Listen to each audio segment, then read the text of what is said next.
Okay, what am I doing today? Then I get boom.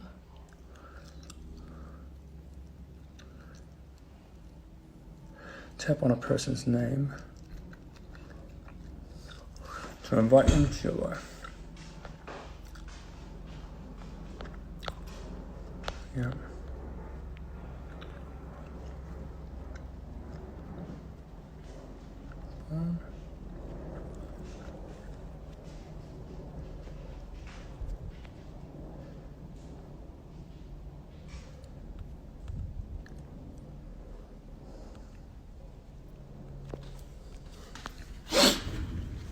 Okay, I'm figuring this out.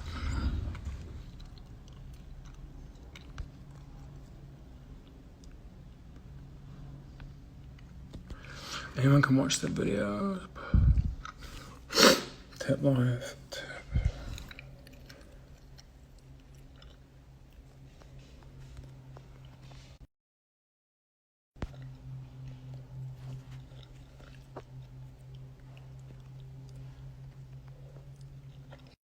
Yeah.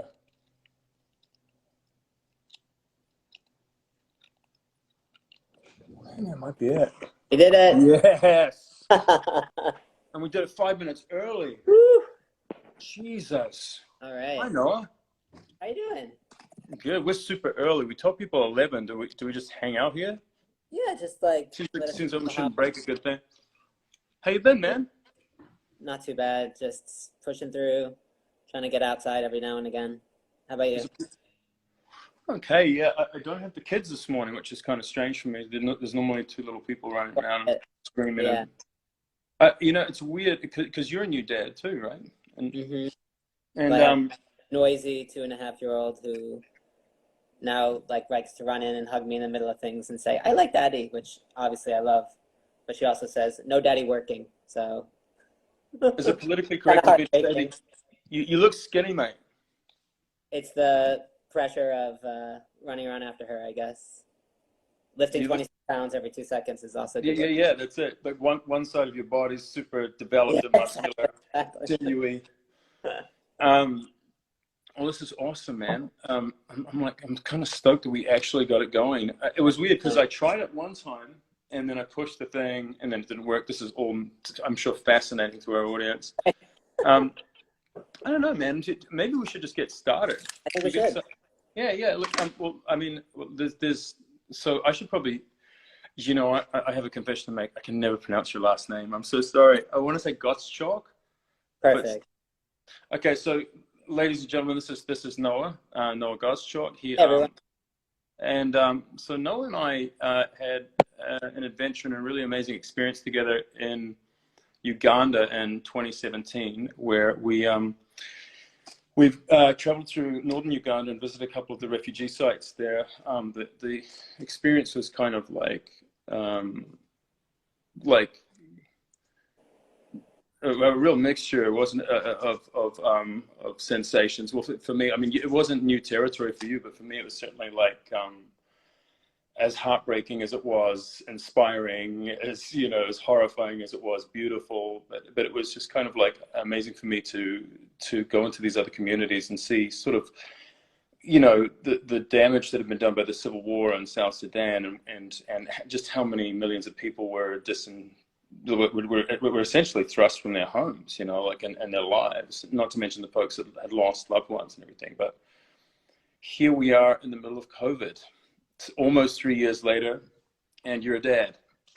Do you want to tell the folks a little bit about what you do and where the origins of you and your relationship with Oxfam?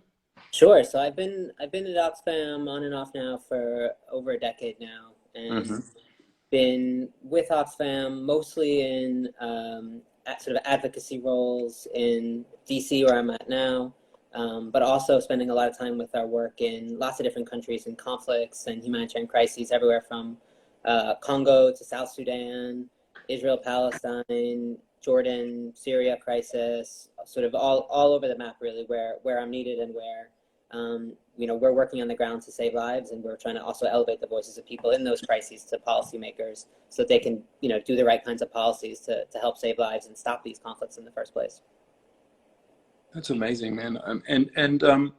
I know that you've sort of stepped away for a time, and that you sort of returned, and I know that you've learned all these new sort of different aspects to the business. I mean, it must be just. I'm always curious. You know, we work with a wonderful person called Jackie Nelson, who Mm-hmm. as well, I'm always amazed that you guys can still stay so optimistic in the face of what's happening, and which is, I guess, is kind of part of the job description. But it must be incredibly difficult at times when and I imagine on a bureaucratic level, kind of frustrating. You know. I mean, like every single day, if I'm not in the field, in a refugee camp, working with people directly, I'm thinking about the stories, thinking about the people I met. People will tell you, as they told you when we were together, like, tell the world this. We asked them, like, what do we want people to know? And I think we have that duty to bring that forward and to share those stories. They don't always have the opportunity to speak to that audience. And I think to remind people that, these are strong people, these are resilient people who have made really difficult decisions because they've had really difficult circumstances, but they're fighting, and they just need our help. They need policies that aren't going to make it harder for them, and a few good policies to make it a little bit easier. Yeah, I mean, I actually think I'm wondering if we might have skipped over a bit here, because I think it might be a worthy thing to sort of describe who Oxfam is. I mean, they're an incredible organization who I started sort of working with 3 or 4 years ago. I mean, it's you've affected the lives of like almost 14 million people in almost 50 countries. Is that correct? Some staggering statistic like that. Do you want to give a little bit of a sing to Oxfam? Yeah, I mean, I'd love to hear what Oxfam means to you, and why. I'm sure there are a lot of people competing for your time, but I can tell you about how I feel about Oxfam and Yeah. what we do as well. I mean, for me, the fundamental thing about Oxfam that sets us apart is there's lots of amazing humanitarian organizations in the world doing amazing work. And we work in partnership and brother and sisterhood with all those organizations. But Oxfam fundamentally at our core believes that poverty, suffering, all these things aren't inevitable, that they're political roots to them. And what we do is try to not just address the symptoms of poverty, the symptoms of violence, but get right to the root causes by addressing the policy makers who are causing these things to happen in the first place. Like, displacement doesn't just happen. Yeah. Refugees get displaced. Somebody is making them be displaced. Somebody is doing the displacement. And we use that like active tense, right? People weren't displaced. They are being displaced. Right. Go after those people and try to make changes at that policy level, as well as just addressing the symptoms as well. Yeah, it's interesting, man. I mean, I think one of the big misconceptions about the organization too is that, and we'll delve into this when we start to talk a little bit more about COVID, because we've just rocked over 11 a.m.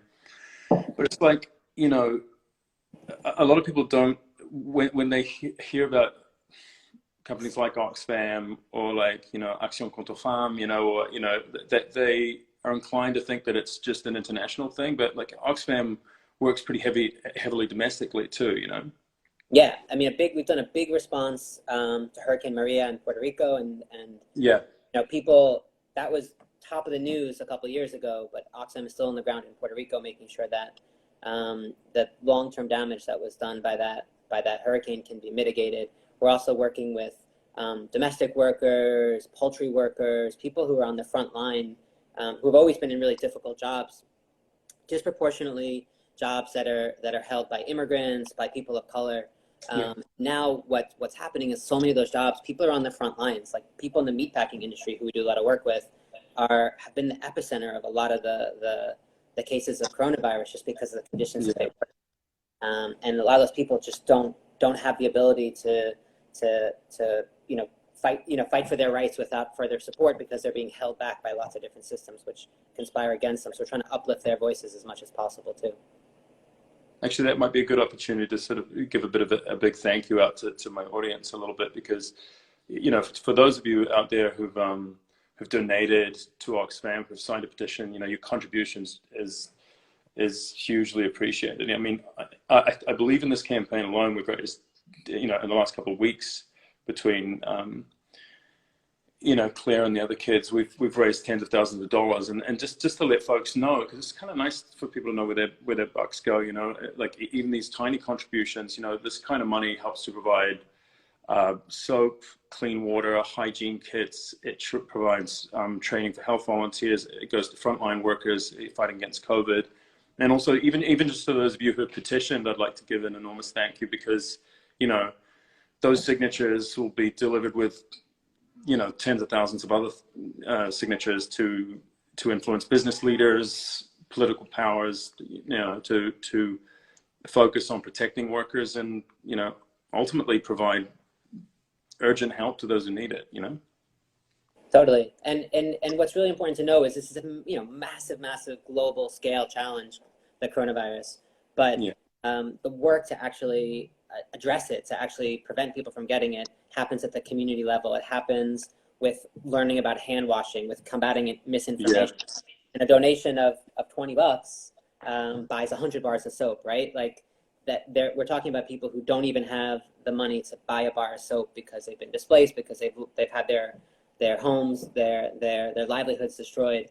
So that little bit actually goes a really huge way into helping help people have the right information, right? There's all this misinformation, even here in the US, if you turn on Facebook or whatever, how must that be impacted when you don't have the information? You're not in your own country.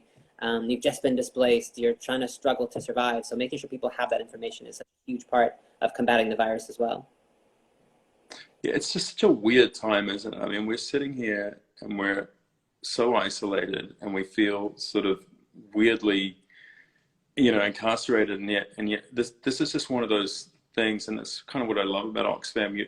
You might feel kind of helpless, but you can actually, and it doesn't even cost a penny to sort of make a little contribution. It's nice that from the comfort of your home, albeit some would say the comfort of your current prison, it's just you can actually make that contribution. I'm going to jump into something that we touched on yesterday, actually, and I'm sorry to retread this, but I found your answer about like kind of how you guys are navigating the inability to travel yesterday. I know we touched on it yesterday, but I think the audience, I wouldn't mind revisiting that, because I think it's really interesting, like how technologically you were sort of circumventing like kind of the issues. Yeah, totally. I mean, one of the things that's been kind of crazy about this response is the operating model that Oxfam uses, because it's the right way to work, has actually really advantaged us in this crisis.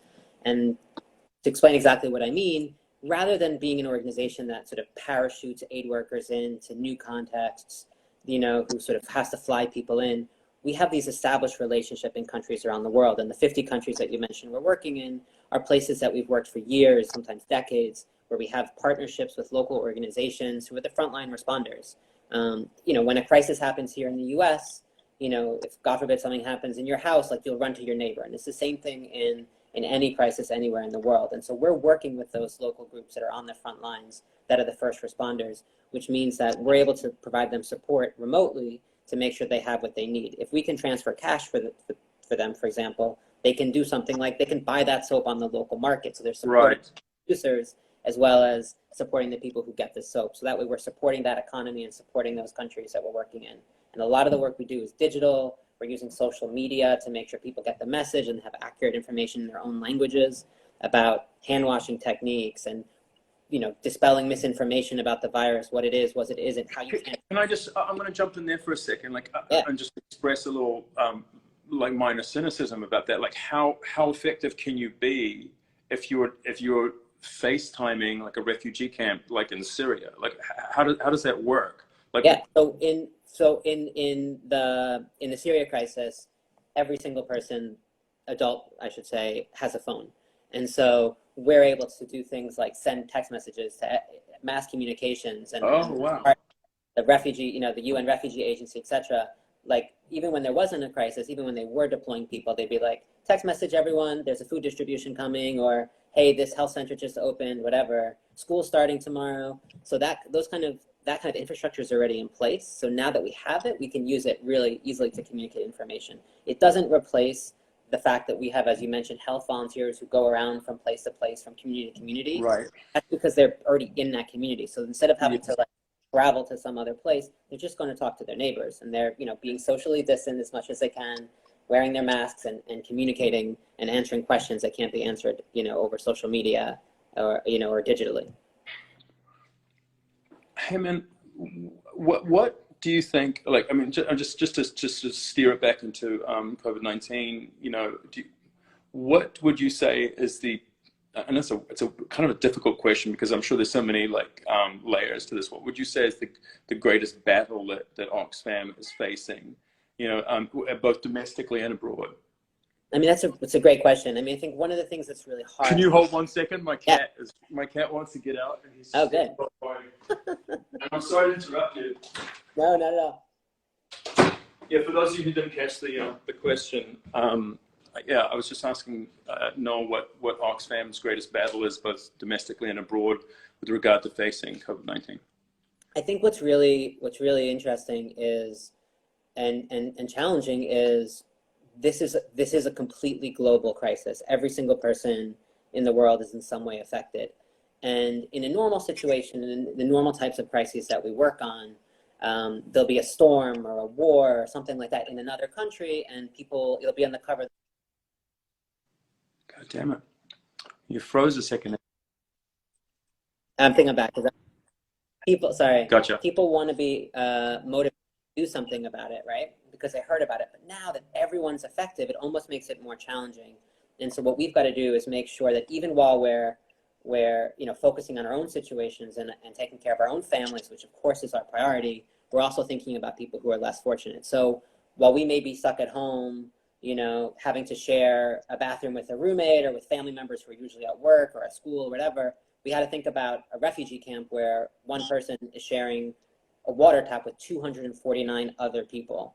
Right. And sort of getting that focus on the most vulnerable, both here in the U.S. but also abroad, I think is really challenging. And you see, you know, the Democrats just passed with, I think, one Republican vote, a bill called the HEROES Act, which is all about following up on the last provision to provide funding for people here in the U.S. to combat the coronavirus. Doesn't contain money for international aid. You know, like there's an enormous need to deal with people here, and that bill does some really important things, but all the international focus was lost. And then we also have in the Senate Majority Leader saying he hasn't really heard pressure from people that they need this support either domestically or internationally. So it's, you know, getting those voices, and that's why the petition is so important, making sure we're telling the stories of the most vulnerable. We're all affected, but some of us are affected more than others, and we've got to remember that. Now that sort of opens up something that maybe we shouldn't go too deep into because we could probably get lost in something pretty nightmarish. But do you feel like there has been a dismantling, like in terms of over the last 3 to 4 years, in terms of like when you hear things like, you know, people from the Senate saying things like he's not sensing a need, and that they're sort of undoing people's ability to help. Do you feel that I don't know. I mean, maybe it's just, again, I'm being a cynic, but I feel like the last 3 or 4 years have been this gradual decline. I don't think it's cynical. I mean, every year since coming to office, the administration has tried to cut the foreign aid budget, and every year the Senate in particular, but members of Congress of both parties have fought back against that and have made sure that we have robust aid budgets continuing to help people abroad. It's less than 1% of America's total budget, and the president wanted to even slash that. But you know, Republicans and Democrats came together in Congress and said, no, we have to support everybody. Right.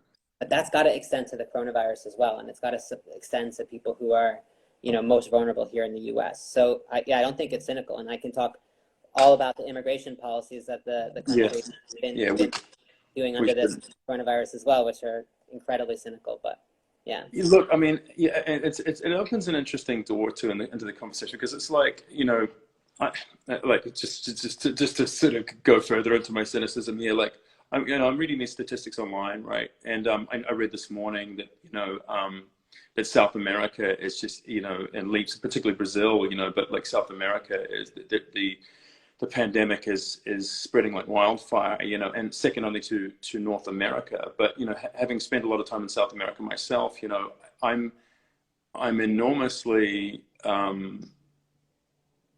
cynical again about the numbers that are being reported, like in this, like I guess ultimately what I'm saying to you is, like, you know, I'm concerned that the virus is far more deadly than we actually know it to be, because especially in countries which have an enormous population of folks who are impoverished, you know, like, and I mean, I wonder if let me just throw this at you. When I was in Colombia and I was in Bogota, you know, I was in the south of the city, I dealt with hundreds of people each day, and many of whom who didn't even exist on a census. You know what I mean? If you don't even exist as a citizen on a census, and there are literally millions in this, you know, in the city of like Bogota alone, you know, and Yeah. I worry that, you know, that the coronavirus could be incredibly rife and rampant there, and that we're not seeing any of these numbers, you know, that, and I don't know, and I know that sounds sort of conspiracy theory, but it's not far-fetched to believe that, you know, in countries where we can't even record this information, like how accurate is this data, you know? Well, I mean, we've seen issues with how coronavirus infections and deaths are reported here in the U.S. So it's natural that it's going to be a global issue. Right. That Oxfam has focused on is because we can look at the sort of big picture as well. And our best estimate says that in addition to the people who are dying, unless we really do something major, unless we really provide the assistance, rich countries like the U.S., like European countries, provide the assistance around the world that people need, 500 million more people are going to be pushed into poverty because of this. Because in the US, people who aren't working here aren't sending remittances back to their home countries and their family there who need that money to live on. Because businesses are being closed, you know, people who don't work in the formal economy and don't, you know, people who work in a market stall in Uganda can't work from home. And if their market is closed, they don't have a source of income. So it's people like that who are really on the margins, people who may not be on a census like you talk about. They're the ones who we're really worried about. And that's why by having this local approach, by getting out and getting into those communities and working with them and building on the connections we already have, we're hoping to save lives, but also not just save lives, but prevent people from getting sick and prevent people from falling into poverty, which then creates further problems down the line. Isn't it weird? I can't believe this has only just struck me now. It's kind of disgraceful, but like, isn't it weird that the very same demographic, the very same people, like, you know, whether they be undocumented workers or folks who aren't quite legal here, like that the very same legions of people that Trump was so desperate to get out and, you know, as something to bandy about during his campaign, they're the people like right now probably holding up the economy, like in a lot of ways, you know, who are also endangering themselves, you know? Yeah, I mean, undocumented people in the U.S., there's probably about 11 million. They're concentrated in those high-risk frontline jobs. They're working in the field, picking fruits and vegetables, processing meat that people are eating. They also pay billions of dollars in taxes. People don't realize that. Undocumented workers pay taxes in the U.S., but they don't get any benefits. So they're not, you know, they are not eligible for the the relief check that Congress passed. And their family members, if they file taxes together, aren't either. So millions of people who are putting themselves in harm's way have been totally excluded. One really, This makes me concerned about like just things like, I mean, sick leave, you know, food assistant testing. You know, it's what how is Oxfam like inserting themselves into that equation? So we've pushed really hard, and like I said, that HEROES Act that was passed in the House, unfortunately, the Senate Majority Leader McConnell said it was dead on arrival. That bill contains really important fixes that extends relief to people who aren't documented, but who are, again, who've been paying taxes in the U.S. for years and contributing to the economy and to our society. We're also working, you know, if the Senate's not going to take action on this, first of all, we need to tell them to do it, and that's what the petition is about, putting that pressure. So people should hit that link and sign it, which is really, really important. But we're also working with states, because states have the ability to extend these protections to people, you know, there, like California. There, you know, a bunch of states are trying to take action, because there even some cities are doing it. Harris County, Texas, which is the home of Houston, is extending more support, because they're seeing if the federal government's not going to do it, then they've got to do it. They've got to take care of people, because like we've said it so much, it's become a cliche, but it needs to be said.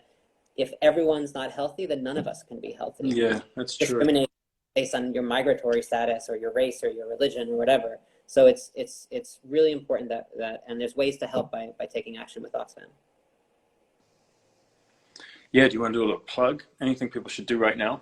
Yeah, hit that petition link, sign up. That enters you into the contest. Where do they go to get to the petition link? Oh, yeah. I'll put it in the link in my bio. In your bio, yeah, perfect. Cool. Yeah. Hey, do you reckon we should jump into some questions? Like, I don't know. I've never hosted one. Do you want to do it? Do you want to do anything? Can you see any? Or am I the one who can see the questions and you can't? I see tons of questions. Jump into any. I see someone says that they don't think we're reading the comments. I can assure you we are. Yeah, they're just a little distracting sometimes. Do you want to? I work with this community. Thank you for doing this. So that's nice. Do you want to grab a question? You scroll, see if you can. There's a lot of things that aren't questions.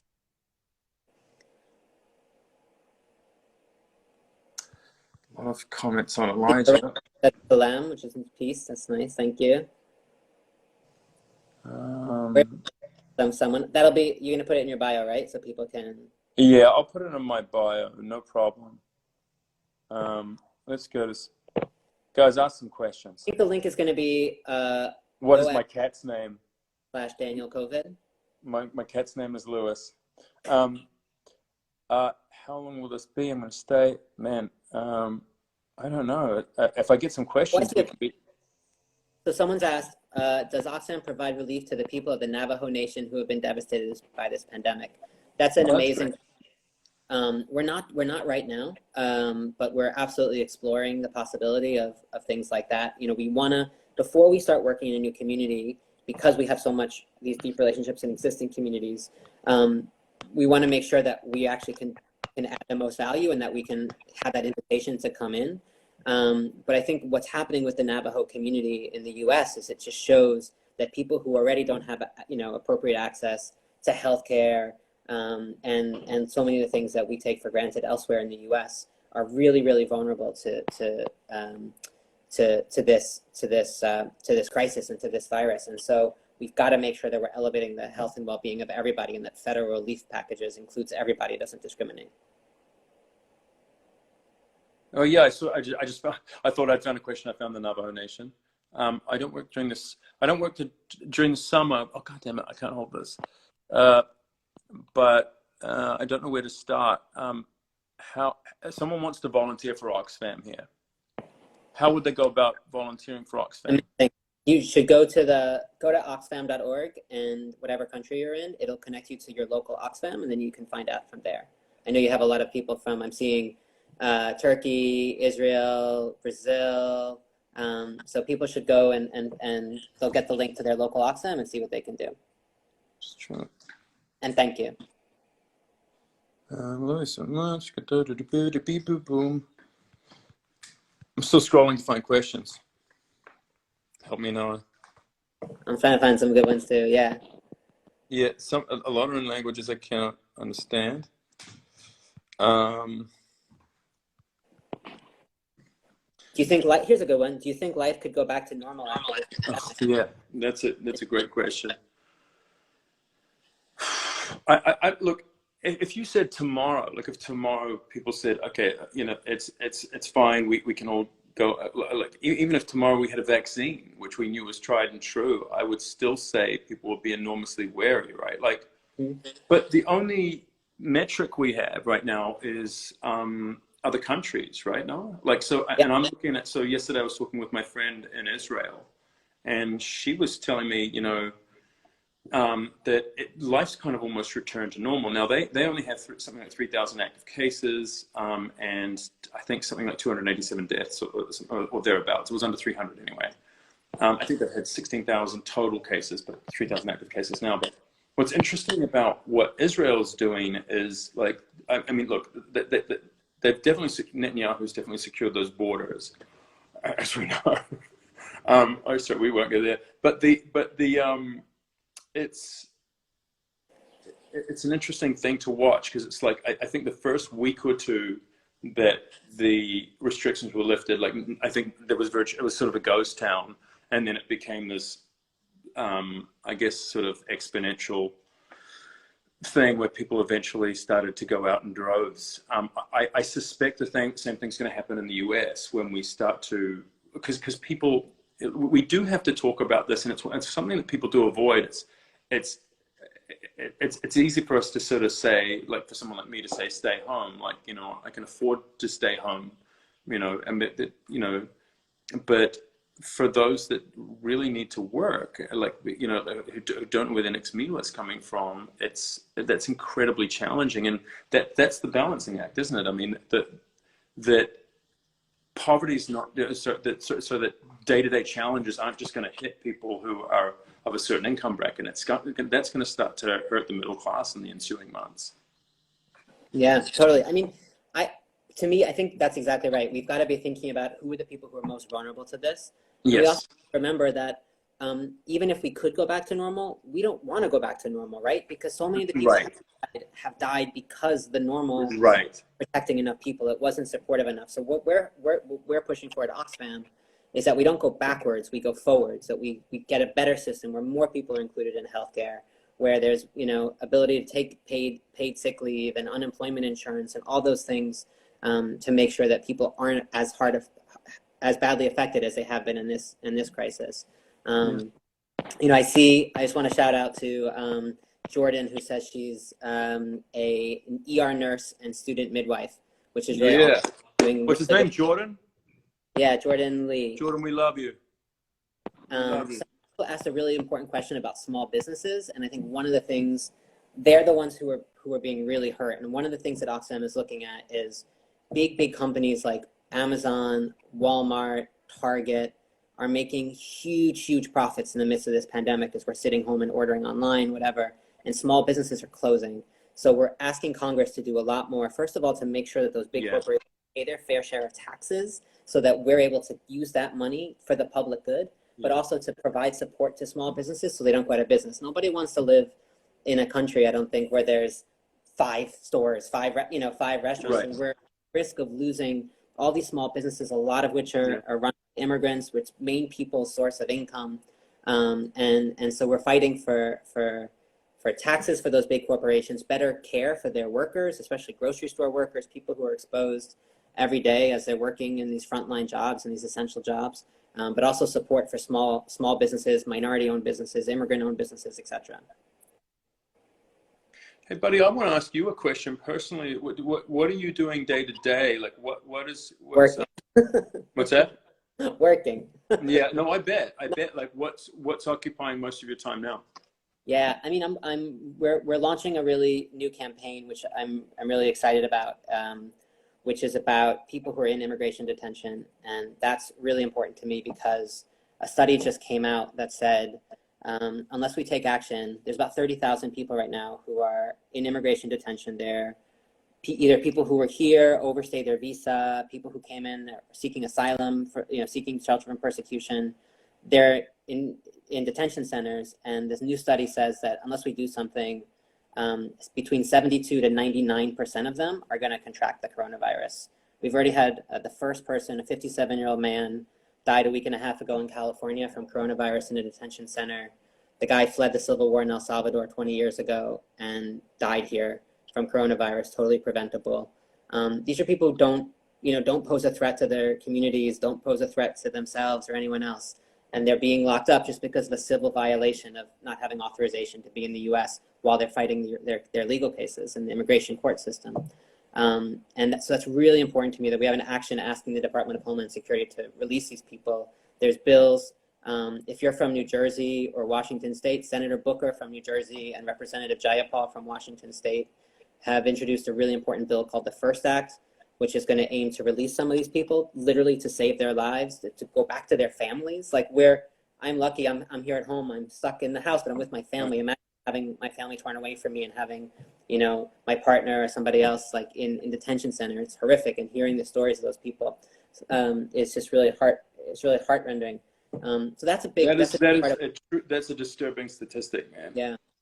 I'll hit you with one more really, really concerning one, which is deportations. Right now, Guatemala, as of last week when I last checked, 20% of the coronavirus cases in Guatemala were from people who were deported recently from the US to that country.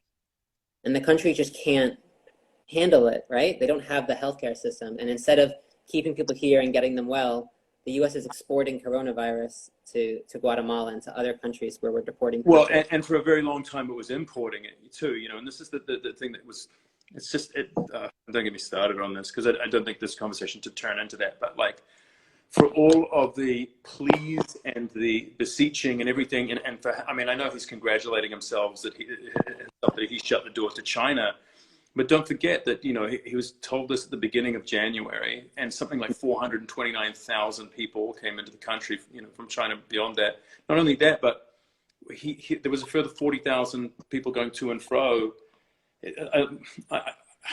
I'm so tired of talking about him. I think that's the thing I'm going to look forward to the most when, you know, when this is done, is like not thinking about that person. Yeah. Let's talk. I'll help you change the subject. Can you talk a little bit about the experience that you're going to be offering for people who win the contest? What's that? Sorry. The fan experience that you're offering when people. Oh yeah, what are we offering? That's a good question. I'm not sure I know the answer to that. I know that we're going to do an Instagram live with some fans. I think with it, I think God help me if I have to host it. I don't think I'm going to. I think maybe Oxfam or Luke Baines, who's, you know, a wonderful person who's far more competent than I, will be hosting. I don't know, but yeah, I think that's going to be one of the fan experiences. I've got a whole lot of stuff I sort of want to sign and give to Jackie, and I know that she likes the stuff from the originals and the Vampire Diaries. I want to do anything I can to sort of give to sort of.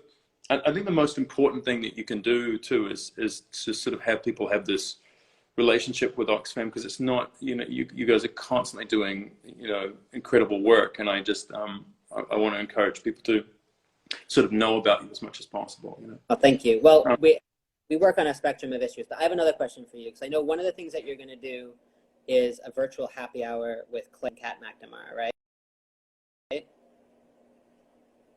What are you going to be drinking for whichever of your lucky fans wins the virtual happy hour with you?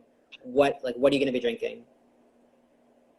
Well, depending on how the next when it is and how the next couple of weeks go, it might be gasoline, but I think you know my brother-in-law made me a Negroni the other day, and I hadn't had one of those in several years. I think perhaps I'll bring a Negroni along. So it was like 4 Xanax. Not that I know what that is like. Anyway, no, I'm looking forward to it. I love those guys, and I think it'll be really fun. And I kind of, you know, I want people to sort of hear these issues and to sort of, I mean, right now it's sort of like this, you know, you and I talking here, this is what we have. Like, this is our world right now. Mm-hmm. And I think that kind of dovetails into like the most important message today, which it can sound really and contrived and weird, but it's like, you know, even though, you know, as Jackie said, we're social distancing alone, you know, we're ultimately, there are things you can do together, you know, and this, it might seem like a small contribution, but it's actually kind of enormous. And this is where people are right now. This is what people are doing. They're looking to their devices. They're looking because they're dreaming of the outside world. So it's kind of like, it actually feeds into what you were saying earlier. Who wants to go back to normal? I agree with you, man. Like, I feel like this time of it's been a massive time of reflection, you know, for millions and millions of people, sort of looking at their world, sort of where we fell down, where we can change things, where we can be better. I mean, think about something like you know, and I don't want to take us too far abreast, but I do feel like just issues like climate, you know, like climate change, what we're seeing in the world, just with us settling and with us withdrawing from the world. It's definitely made me want to be a lot more active in a certain few areas of my life in terms of like whatever small voice I might have to be vocal, you know, particularly with issues of climate, you know, and particularly being a dad, you know. One of the things that I've heard so many people say is how they feel powerless, they feel stuck at home. And I think what's so great about this campaign is it shows you're not powerless. There's something that you can do that's really concrete. You know, like I mentioned, the $20 buys 100 bars of soap. $81 is enough to train a health and hygiene volunteer. You can do that right now. But even if you don't have money to give, if you take the action, you get entered into the contest to watch Daniel drink a Negroni. But you can also, you know, be telling your political leaders, hey, you care about other people, like me, but help all of us. And I think, you know, you talked about climate change. I saw a good cartoon that had like someone on a beach and the wave said coronavirus, but there's a giant wave behind it that said, you know, economic recession, and an even bigger wave behind that said climate change. And I think one of the things that this has taught me, has taught all of us, is that we need global responses for these kinds of things. If one country or one city or one state doing it, it's not going to work. And it's just, you know, just as much true for climate change as it is for coronavirus and everything else. These are big global challenges that need big global solutions. And Oxfam is working on making sure we have some of that. How do you go about that? How do you go about? I mean, I guess that's what United Nations was, right? That's. Oh, did I lose you? Did I lose you? I think I might have lost you. Oh, goodness. Oh, no. Noah, I've lost you. Come back to me, baby. Come back to me, Noah. God damn it. God damn it, I lost my Noah. Oh. Well, all right, you're alone with me. I apologize profusely because Noah was definitely the most interesting thing that was happening here. Maybe I sign off for the day because we've done about 45 minutes. I love you guys. I can't thank you enough for participating thus far. Honestly, I can't. As we said earlier, you know, the petitions, the contributions you've made, big and small, have helped tremendously. I'm looking forward to getting hammered with Claire Holt, and not getting hammered, just drinking responsibly with Claire Holt and Luke Baines during a virtual happy hour. And an enormous thank you to our frontline workers who are out there, you know, risking their lives in the name of restoring our society. You're beautiful people. And yeah, I won't go on too long, but my love to you all, and I will see you when I next do one of these things, and hopefully I've figured out the technology by that time. I'm sure I won't have, but we will fucking see.